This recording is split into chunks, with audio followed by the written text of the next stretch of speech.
Indian journalist association Kanpur नगरचे नवनियुक्त जिल्हाध्यक्ष इशाद सिद्दीकी यांनी पदभार स्वीकारला। कानपूर शहर Uttar Pradesh Indian journalist association संघाची विभागीय आढावा बैठक आज विभागीय कार्यालय सुतारखाना येथे झाली।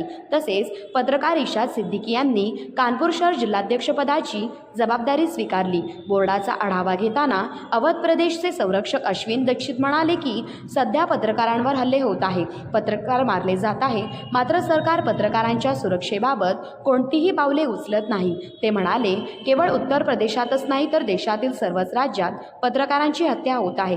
छत्तीसगडमधील दिवंगत पत्रकार मुकेश चंद्राकर यांच्या हत्येप्रकरणी संघटनेच्या सदस्यांनी संताप व्यक्त केला असून नराधमांना फाशी देण्यात यावी आणि मुकेश चंद्राकर यांच्या कुटुंबातील सदस्याला सरकारी नोकरीसह 1 कोटी रुपयांची आर्थिक मदत द्यावी अशी मागणी सरकारकडे केली आहे। कुटुंब नवनियुक्त जिल्हाध्यक्ष इशाद सिद्दीकी यांनी जिल्हाध्यक्ष पदाचा पदभार स्वीकारल्याबद्दल राष्ट्रीय अध्यक्ष सेराज अहमद कुरेशी यांचे अभिनंदन व मंडळाचे अध्यक्ष मुकीम अहमद कुरेशी यांचे आभार मानून ते म्हणाले, इंडियन जर्नलिस्ट असोसिएशन संघाचे राष्ट्रीय अध्यक्ष आणि सर्व घटक पत्रकारांच्या हक्कासाठी ज्या प्रकारे लढा देत आहेत त्यासाठी ते सदैव तत्पर असल्याचे त्यांनी सांगितले।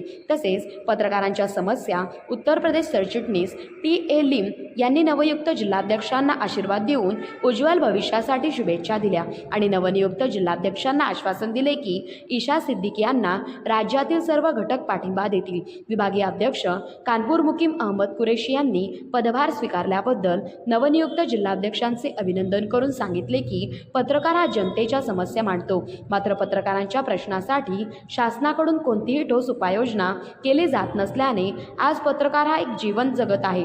दयनीय जीवन याकडे सरकारचे दुर्लक्ष निंदनीय आहे। कार्यक्रमात अवध प्रदेश संरक्षक अश्विनी दीक्षित, राज्य सरचिटणीस टी.ए. लिम, मंडल अध्यक्ष कानपूर मुकीम अहमद कुरेशी, रमण शुक्ला, नाझीम अली खान, अनिल सिंह चौहान, अमन खान, कृष्णा अवस्थी, मोहम्मद आझम, शाहरुख वारसी, मंडल उपाध्यक्ष उपस्थित होते।